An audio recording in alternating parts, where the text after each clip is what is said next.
महाराज परीक्षित जी श्री सुखदेव जी महाराज का पूजन करके सुखपूर्वक जब वो आसन पर विराजमान है तो उनसे कहते हैं, प्रभु आप जैसे भगवत प्रेमी महात्माओं का हम जैसे गृहस्थों को दर्शन होना, स्पर्श करना या चरणामृत उतारने का अवसर मिलना, मस्तक झुकाने का अवसर मिलना, ये तो सिर्फ भगवान की कृपा से होता है। जब द्रवहि दीन दयालु राघव तो साधु संगति पाई। हरि प्रसन्न है इसलिए हे परमहंस शिरोमणि अवधूत, आपका दर्शन हुआ, आपके चरण प्रक्षालन का, आपके स्पर्श का, आप से संभाषण करने का सौभाग्य प्राप्त हुआ। और मैं अपना सौभाग्य इसलिए मानता हूं कि भगवान श्री कृष्ण के परम प्रिय महाभागवत पांडवों के वंश में उत्पन्न हुआ हो। इसलिए भगवान अपने निज जनों पर कृपा करने के लिए जो अवतरित हुए थे, जो हमारे प्रिय पूर्वज हैं, उनके दूत बने, उनके सारथी बने, उनके मित्र बने। कहां तक कहूं, श्री कृष्ण की कृपा ना होती तो आप जैसे परमहंस बिना बुलाए चलकर कैसे पधार करके हमारा, इस समय जब मैं मरने के लिए संकल्प ले चुका हूं, 7 दिन बाद मेरी मृत्यु हो जाएगी, तक्षक सर्प अवश्य काटेगा और मैं भस्म हो जाऊंगा, इस समय आपने दर्शन दिया। अन्यथा ते अव्यक्त गते दर्शनम न कथम नृणाम नितराम म्रियमाणानाम संसिद्धस्य वनीयशः अतः पृच्छामि संसिद्धिं योगिनां परमं गुरुं पुरुषस्य यत्कार्यं म्रियमाणस्य सर्वथा। इसलिए मैं हाथ जोड़कर आपसे प्रश्न करता हूं, आप योगियों के परम गुरु हैं, सिद्धि का स्वरूप क्या है और उस सिद्धि की प्राप्ति की साधना का क्या स्वरूप है? सिद्धि का स्वरूप क्या है और उस सिद्धि का साधन क्या है? जो पुरुष सर्वथा मरणासन्न है उसको क्या करना चाहिए? भगवान आप कृपा करके बताइए, मनुष्य मात्र का क्या परम कर्तव्य है और उस कर्तव्य के लिए उसे क्या श्रवण करना चाहिए, क्या जप करना चाहिए, किसका भजन करना चाहिए, क्या त्याग करना चाहिए? 2 प्रश्न किए। पहला, सिद्धि क्या है और उसका साधन क्या है? दूसरा, मरणासन्न पुरुष का जो अभी निश्चित हो चुका है मरना, उसको क्या करना चाहिए?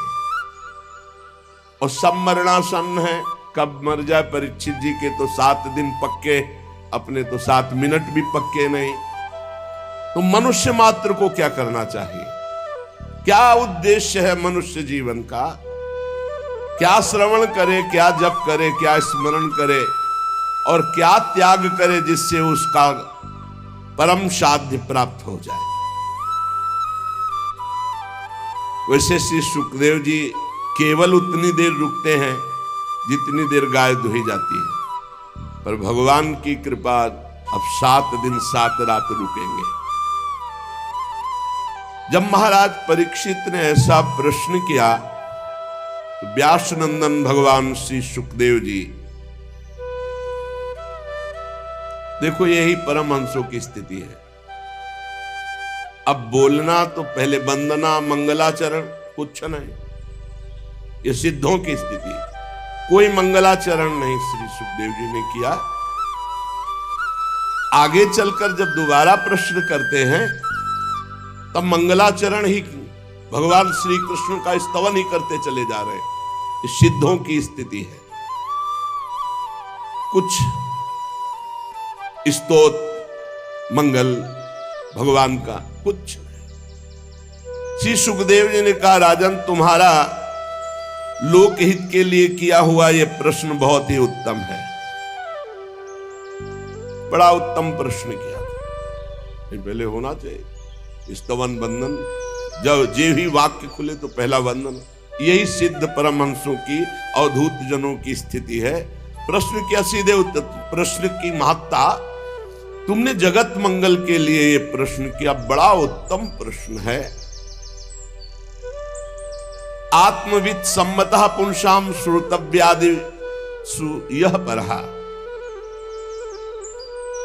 राजन, मनुष्यों के लिए तो बहुत सी बातें कहने को होती हैं, सुनने को होती हैं, स्मरण करने को होती हैं, पर आत्मज्ञानी पुरुष के लिए नहीं। जैसा आपने प्रश्न किया, बड़ा आदर करते हैं आत्मज्ञानी पुरुष ऐसे प्रश्न का, क्योंकि जो गृहस्थ हैं वो अपने काम धंधे में इतने उलझे रहते हैं कि उनको ये पता ही नहीं कि प्रतिदिन प्रति रात हमारी आयु कम हो रही है और मैं भगवत प्राप्ति के लिए आया था, उसको भूल कर लड़का बच्चा परिवार इसी के राग में फंसकर अपने जीवन को नष्ट कर रहा हूं। उनको नहीं पता है। सच्ची मानिए, असंख्यों जीव हैं, उनमें से कुछ चंद भाग्यशाली जन हैं जो भगवान का नाम जपते हैं, भगवान की चर्चा। उनमें भी किसी बिरले के हृदय में एक बात है कि मुझे भगवत प्राप्ति करनी। ये जो गृहस्थ जन है, ये घर के काम धंधों में इतने फंसे हुए हैं कि भजन करने के लिए मनुष्य जीवन मिला, ये बातें नहीं आती। हजारों बातें, हजारों कामनाएं, हजारों संकल्प, और उसी में डूबे रहते हैं। उनकी सारी उम्र कैसे बीतती है? जागृत अवस्था में काम धंधा प्रपंच की बातें, और रात्रि में नींद या स्त्री प्रसंग। परमहंस जी कह रहे हैं, निद्रया ह्रियते नक्तम वैवायेन च वावयः दिवाचार्थे हया राजन कुटुंब भरणे नवा। दिन तो गया कुटुंब पोषण के लिए, खूब काम मेहनत और प्रपंच की बातें, और रात गई सोने में या स्त्री सहवास में। संसार में जिन्हें अपना अत्यंत घनिष्ठ संबंधी कहा जाता है, वो है शरीर, स्त्री, पुत्र, मित्र, भाई, ये सब। महाराज, ये सब असत्य है। परमहंस जी बोले, देहापत्य कलत्रादि स्वात्म सैन्ये स्वसत्व स्वपि तेषां प्रमत्तो निधनम पश्यन्नपि न पश्यति। ये अज्ञानी देख रहे हैं, ऐसे पागल हैं काम धंधे, रुपया पैसा, भोग सामग्री भोग भोगने में, कि उन्हीं के घरों में मृत्यु हो रही है और उनको फूंक के आ रहे, फिर भी उनको ज्ञान नहीं हो रहा कि हमको भी मरना। मरने के बाद कोई किसी को नहीं पहचानता, ना वो जीवात्मा और ना उसके परिवार वाले, सब भूल जाते हैं। परीक्षित, तस्मात् भारत सर्वात्मा भगवान ईश्वरो हरिः श्रोतव्यः कीर्तितव्यश्च स्मर्तव्यश्चेच्छता भयम्। तुमने पूछा कि किसका स्मरण करना चाहिए, किसका कीर्तन करना चाहिए, क्या सुनना चाहिए? जिसे भगवान का अभय पद परम सुख प्राप्त करना है, जहां किंचन मात्र भी दुख नहीं है, उसे चाहिए सर्वात्मा सर्वशक्तिमान भगवान श्री हरि श्री कृष्ण की लीलाओं का श्रवण करे, नाम का कीर्तन करे, नाम का जप करे और उन्हीं का स्मरण करे। भगवत प्राप्ति के लिए श्री सुखदेव जी महाराज ने साधन क्या बताया? सर्वशक्तिमान सर्वात्मा भगवान श्री कृष्ण की खूब लीला कथा सुने, खूब नाम का कीर्तन करे, नाम जप करे, स्मरण करे। सिद्धि क्या है? भगवत प्राप्ति, साधन क्या है? भगवान श्री हरि श्री कृष्ण का खूब लीला गायन, खूब लीला श्रवण, नाम कीर्तन, नाम जप, स्मरण। एतावान सांख्य योगाभ्याम स्वधर्म परिनिष्ठया जन्म लाभा परः पुंसा मनते नारायण स्मृति। मनुष्य जन्म का सबसे बड़ा लाभ क्या है? चाहे वो सांख्य योग ज्ञान से हो या भक्ति से हो या धर्मनिष्ठा से हो या कर्म योग से हो, सबका फल क्या है? अखंड भगवान की स्मृति। ये फल है। सब साधनों का फल क्या है? सब साधन कर यह फल सुंदर, प्रभु पद पंकज प्रीति निरंतर। अपने आराध्य देव का निरंतर सतत स्मरण, इसका फल क्या है? मृत्यु के समय भगवान की स्मृति और परम पद की प्राप्ति। जीवन भर साधन भजन करने का फल क्या है? भगवान का अखंड भजन। इसका फल क्या है?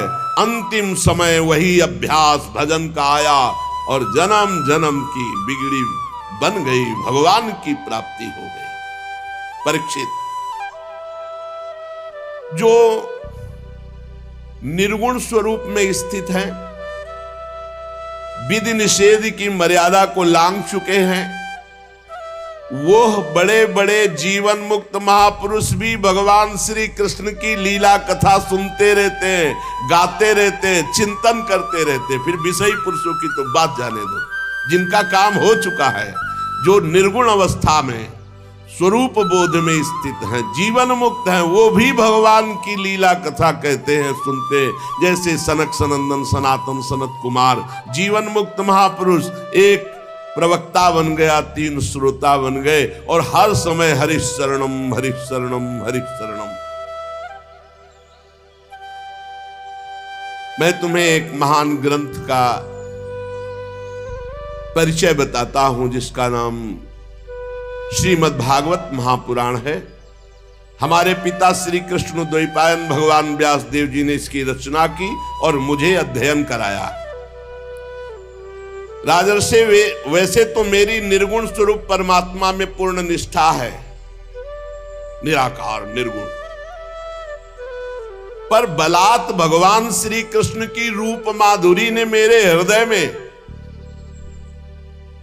ये सगुण रूप की आसक्ति पैदा कर दी और मैंने 18,000 श्लोक अपने पिता श्री कृष्ण द्वैपायन व्यास देव जी से अध्ययन किया, कंठस्थ किया। श्री कृष्ण की रूप माधुरी ने मुझे आकर्षित कर लिया। तुम भगवान के कृपा पात्र हो और ब्रह्म ऋषियों के भी कृपा पात्र हो, संतों से तुम्हें प्रेम है, इसलिए मैं तुम्हें पुराण सुनाऊंगा।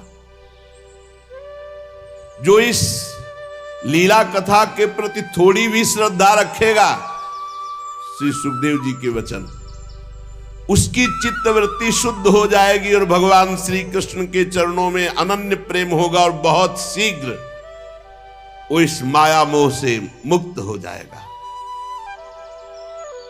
जो लोग इस लोक या परलोक की किसी भी भोग की इच्छा रखते हैं, उनकी समस्त कामनाएं पूर्ण हो जाएंगी ये महापुराण सुनने से। और जिनको संसार दुखमय अनुभव होने लगा है, वो मोक्ष प्राप्त करना चाहते हैं, तो इस लीला कथा सुनने के परिणाम में उसे मोक्ष की प्राप्ति होगी। जिसे लोक परलोक के भोग चाहिए, उसे भोग प्राप्त होगा। जो मोक्ष चाहता है, उसे मोक्ष की प्राप्ति होगी।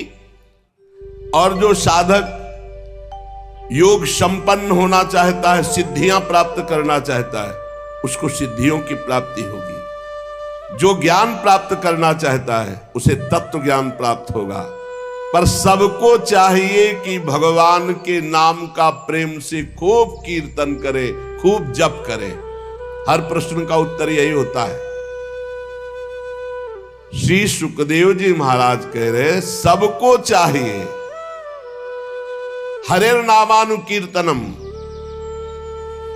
चाहे लोक परलोक की कामना की पूर्ति, मोक्ष, भक्ति, प्रेम, जो चाहिए, एतन निर्विद्यमाना मिच्छताम कुतो भयम, योगिनाम नृप निर्णीतम हरिर्नामानुकीर्तनम। सबको चाहिए, क्योंकि सब सिद्धि भगवान के नाम में है। जो नाम कीर्तन करता है, नाम जप करता है, जो चाहेगा वो प्राप्त हो जाएगा। अपने कल्याण साधन की ओर से असावधान रहने वाले इन विषयी भोगी पुरुषों की लंबी आयु अनजाने में पूरी की पूरी व्यर्थ व्यतीत हो जाती है। क्या लाभ है ऐसी लंबी आयु प्राप्त करके? अरे सावधानी से ज्ञान पूर्वक घड़ी दो घड़ी बिता दिया जाए तो वही परम कल्याण का हेतु बन जाएगी। घड़ी दो घड़ी, 24 मिनट, 48 मिनट, बड़ी लंबी लंबी आयु भोगों में प्रपंच में लोग व्यतीत करके मर जाते हैं, कुछ नहीं लाभ ले पाते। और जो ज्ञानी जन सावधान है वो घड़ी दो घड़ी में अपना काम बना लेते हैं। राजर्षि खटवांग को जब पता चला कि मात्र 48 मिनट समय रह गया है हमारी मृत्यु का, बस उसी समय भगवान के नाम में चित्तवृत्ति लगा दी, सारे संसार से हटा के, तो 48 मिनट में भगवान के अभय पद को प्राप्त कर लिया। आपके पास तो अभी समय है, आप निराश ना हो, निरंतर नाम जप करो। कई बार कहा है, आप ध्यान दीजिए सत्संग में कि हर समय राधा राधा हम जप रहे हैं, किसी समय मृत्यु हुई तो हमें भगवान की प्राप्ति हो जाएगी, परम पद मिल जाएगा। परीक्षित, अभी तो तुम्हारे जीवन की अवधि 7 दिन की है। खटवांग ने 48 मिनट में भगवत प्राप्ति की थी। चिंता मत करो,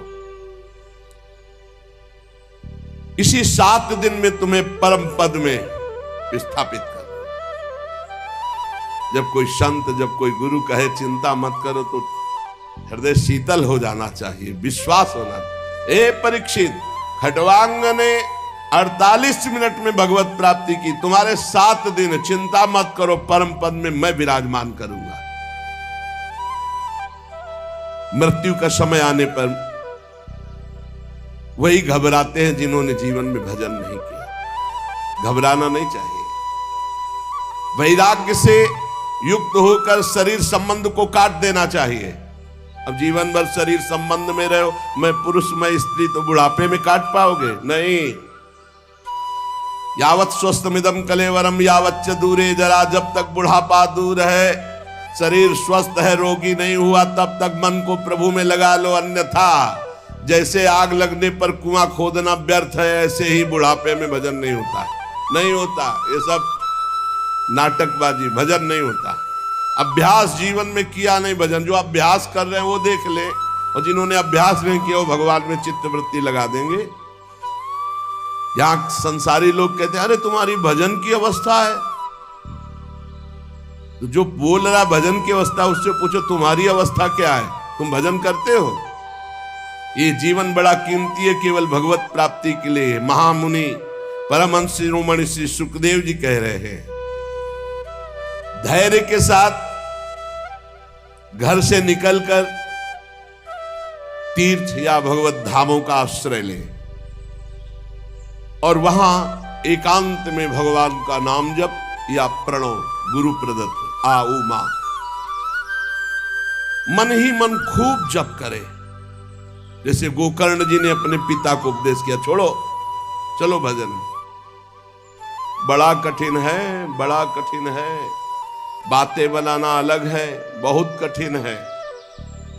जब कोई भगवत प्राप्ति की चाह करना किसी भी संयोग से प्रारंभ करता है, तो लड़का, बच्चा और पत्नी और परिवार इतना प्यारा लगना लगता है कि पूछो मत। मतलब कैसे तुम्हें बताएं, तुम मोह में हो इसलिए नहीं जानते हो। थोड़ा हटो वैराग्य की तरफ, तब पता। भगवत मार्ग कोई खिलवाड़ नहीं है।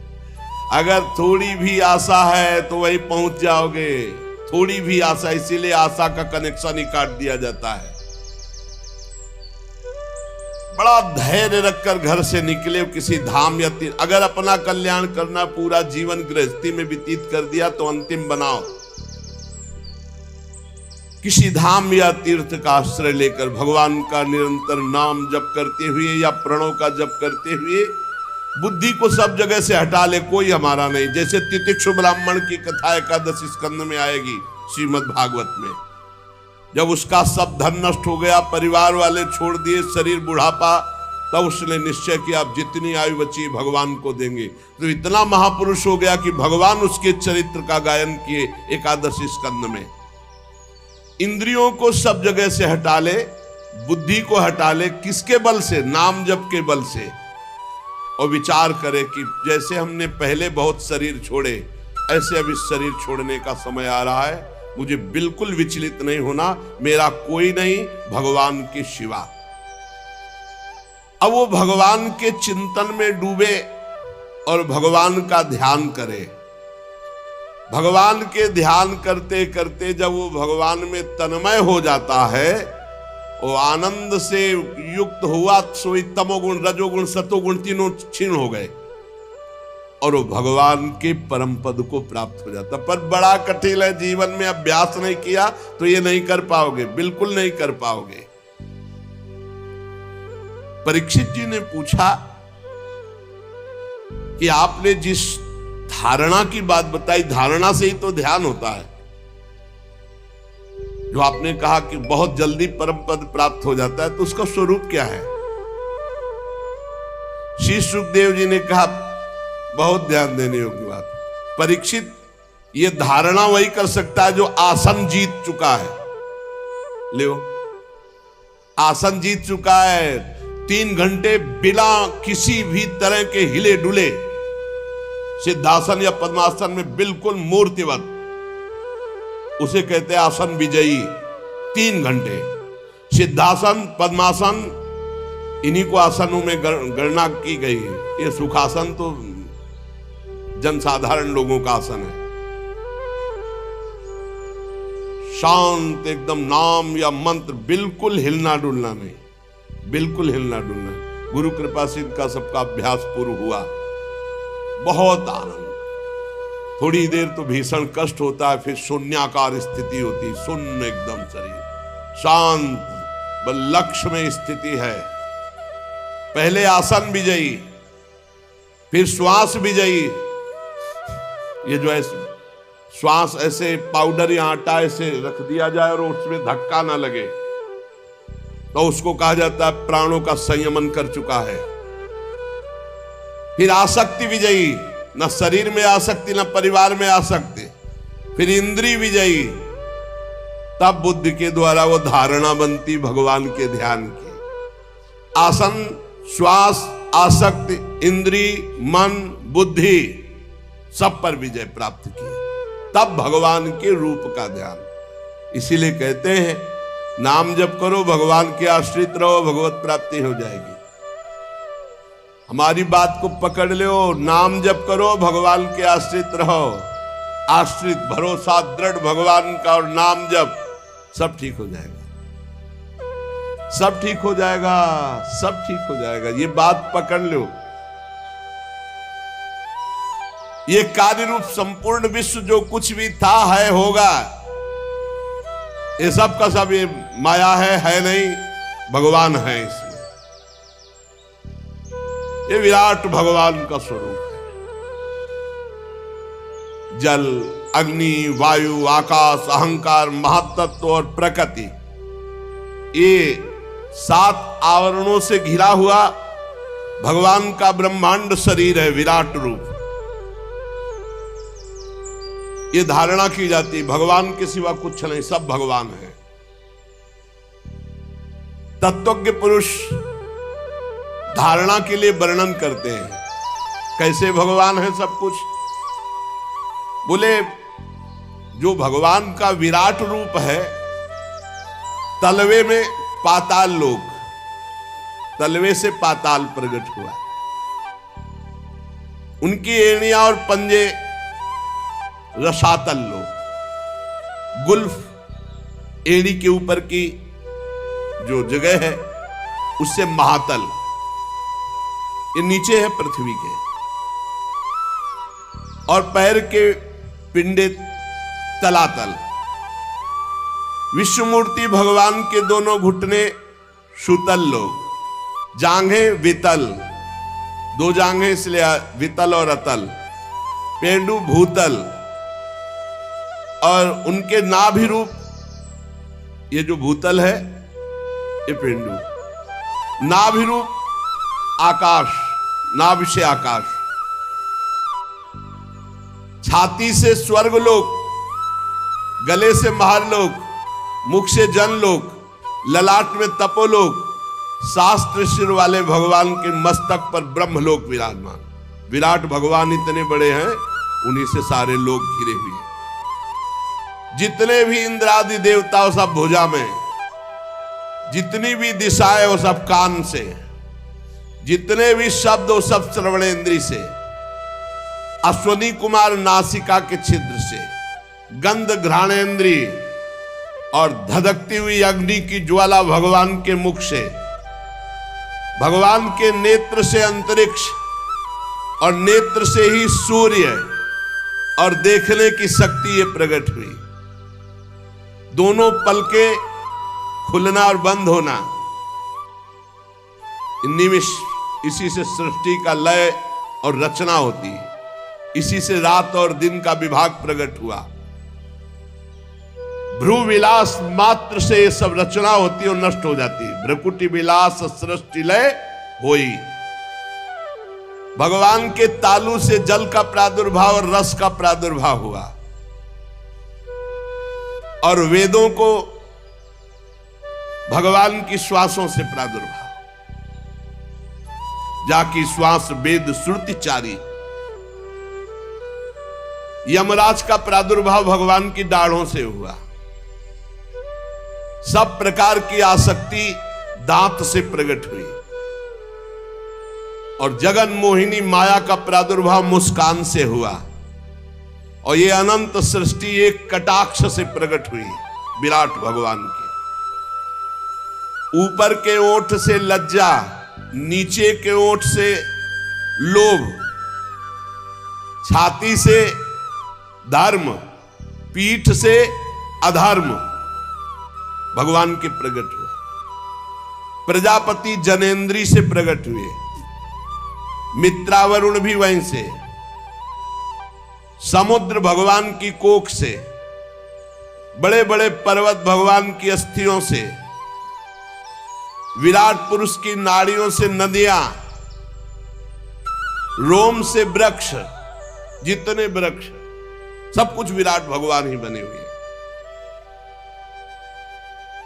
प्रबल वायु भगवान के श्वास खींचने और छोड़ने से, भगवान की चाल ही से काल प्रकट हुआ, इसलिए उनकी चाल कोई जान नहीं सकता। भगवान की चाल से ही गुण प्रकट होकर चक्कर लगा रहे, सतोगुण रजोगुण तमोगुण,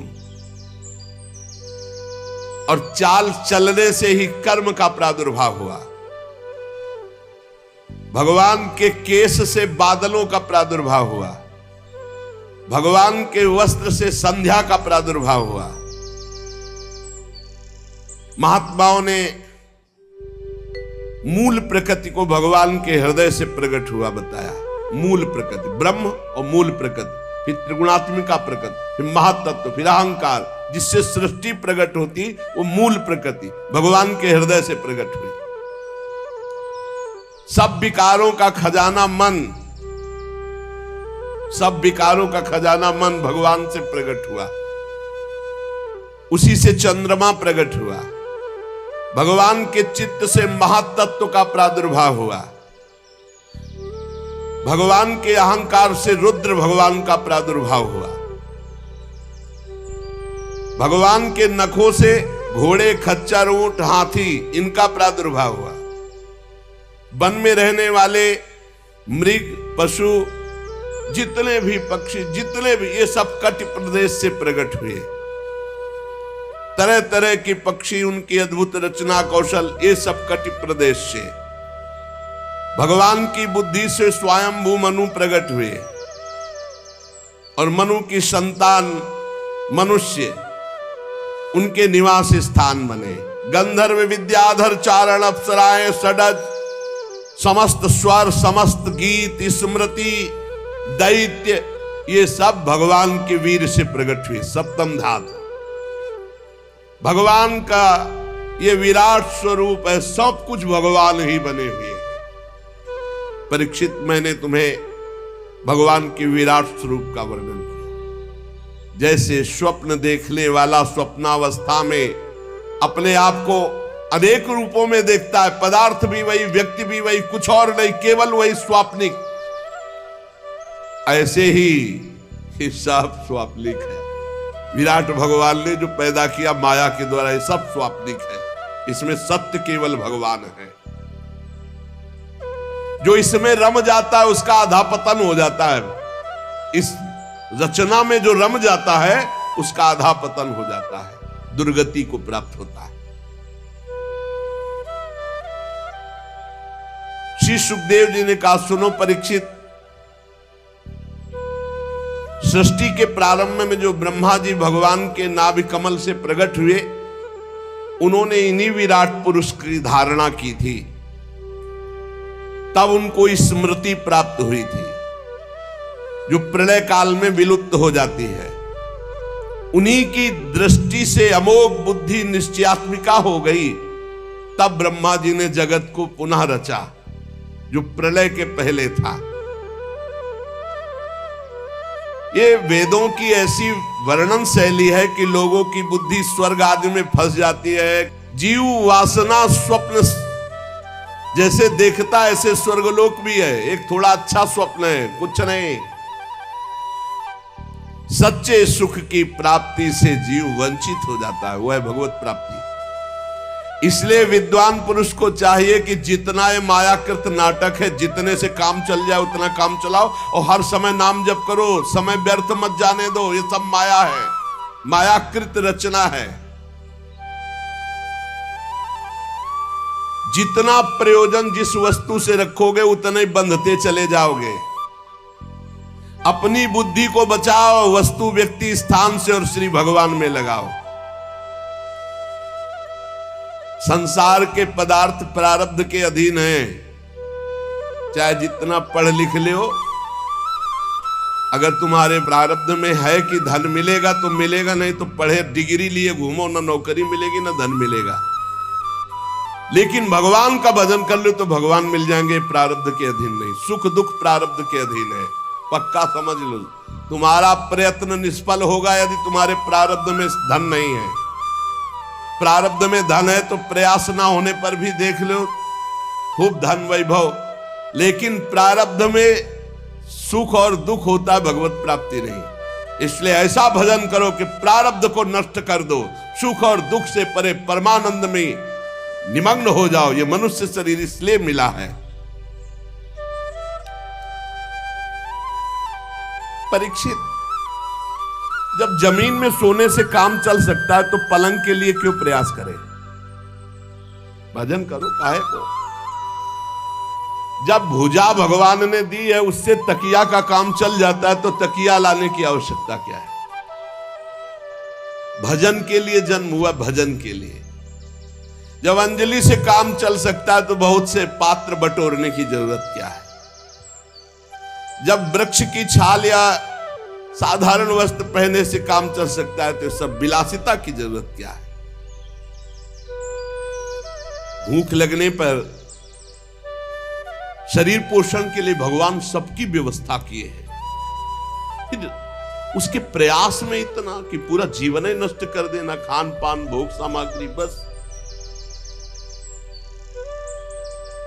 भगवान जल वायु भोजन और पृथ्वी का आधार इस सब को फ्री दिए, सबको, चराचर जगत को। आवश्यकता की पूर्ति भगवान ने स्वयं कर दी है। चाह की पूर्ति के लिए तुम्हें भटकना पड़ेगा, और सब आवश्यकता से तृप्त नहीं है, चाह में भटक रहे, सब चाह में।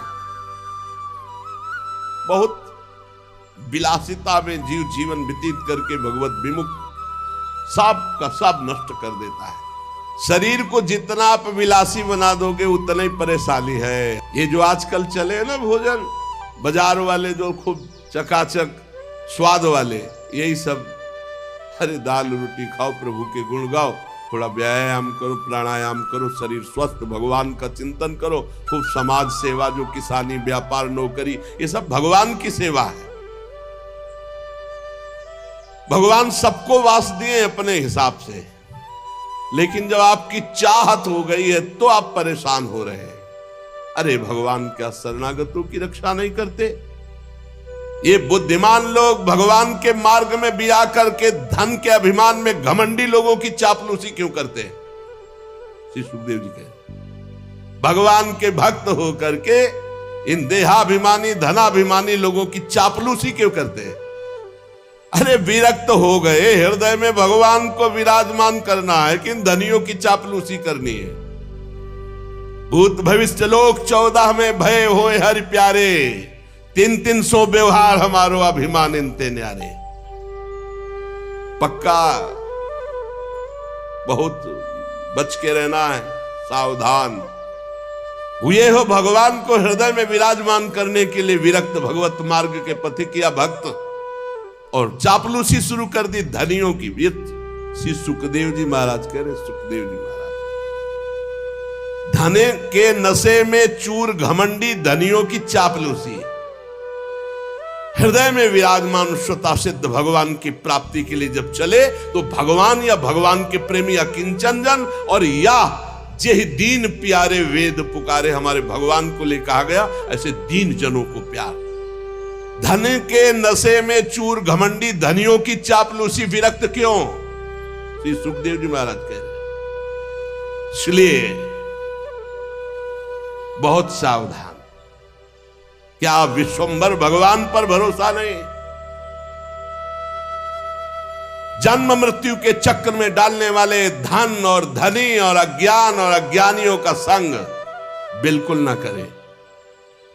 भरोसो दृढ़ इन चरणन के रूप। अरे कुबेर जैसे जिनके सेवक हैं, अनंत महिमामयी लक्ष्मी जी जिनकी दासी है, उन भगवान के दास होकर किसी से आस, कहावै मोर दासा करे तुच्छ नरन के आशा, तो कहां रहा विश्वासा। रुपया पैसा बढ़ जाना, भोग विलासिता में रत होना, ये कोई महानता का लक्षण है क्या? महानता का लक्षण है चित्तवृत्ति को भगवान के चिंतन में समस्त दोषों का नाश करके, ये महानता का लक्षण। मैयावेशित चेतसाम, मेरे में आविष्ट चित्त वाला, मैयावेशित चेतसाम, जो भगवान में चित्त को अर्पित कर दिया वही महान। मत चित्ता दुर्गाण मत प्रसादात् तरिष्यति, जो मेरे में चित्त को लगा देता है, बहुत कठिन है भोग विलासिता का त्याग करना। मत प्रसादात् तरिष्यति, मेरे कृपा से वो पार हो जाता है। पशुओं की बात अलग रही। परीक्षित, मनुष्यों में भला ऐसा कौन है जो इस संसार वैतरणी नदी से बिना भगवान के पार हो जाए? कौन है ऐसा? इसलिए मंगल में भगवान का चिंतन करो, असत विषय भोगों से अपने आप को भटकने से बचा लो। परीक्षित, कोई कोई साधक अपने शरीर के भीतर हृदयाकाश में विराजमान भगवान के प्रादेश मात्र स्वरूप की धारणा करते कि मेरे हृदय में भगवान विराजमान है, और हृदय में भगवान का ध्यान करते हैं। एकाग्र चित्त से जब खूब नाम जप किया जाता है तो ध्यान की योग्यता प्राप्त होने लगती है। यह हम आपको हृदय की बात कहते हैं। किसी और साधन से ध्यान पक्का नहीं होता, नाम से होता है। जितना नाम जप करोगे उतने रूप प्रकाशित होता चला जाएगा। देखी रूप नाम आधीना। उपासक को दिखाई देने लगता है बड़ा प्रसन्न मुख है श्री भगवान का, कमल के समान विशाल कोमल नेत्र है, कदम्ब के पुष्प की केसर के समान पीला वस्त्र धारण किए हुए हैं, भुजाओं में श्रेष्ठ रत्नों से जड़े हुए स्वर्ण के बाजूबंद शोभायमान है। सिर पर बड़ा ही सुंदर मोर मुकुट, कानों में कुंडल, बहुमूल्य रत्न जगमगा रहे हैं मुकुट में।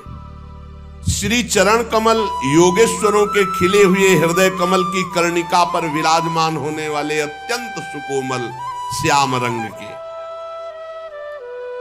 प्रभु के हृदय में श्रीवत्स का चिन्ह है। गले में कौस्तुभ मणि, वक्षास्थल में कभी ना कुम्हलाने वाली पुष्पों की माला, कमर में करधनी, अंगुलियों में बहुमूल्य अंगूठी, श्री चरणों में नूपुर, हाथों में कंगन और घुंघराली लटे बहुत ही सुंदर मनहरण करने वाली चिकनी निर्मल घुंघराली श्याम वर्ण की। मुख कमल मंद मंद मुस्कुरा रहा है। लीलापूर्ण उन्मुक्त हास्य और अपने भक्त की तरफ मंद मुस्कान चितवन से देख रहे हैं, अनुग्रह की वर्षा करते हुए। जब ये रूप हृदय में आता है उसी समय सब कर्म बंधन छिन्न भिन्न हो जाते हैं। बिना भगवान के रूप दर्शन के कर्म बंधन, इसे भगवत प्राप्ति कहते हैं, भगवत साक्षात्कार। हृदय में भगवान की धारणा की भगवान, अब वो आंख खोला तो सामने भगवान, आंख मूंदे तो सामने भगवान हृदय में।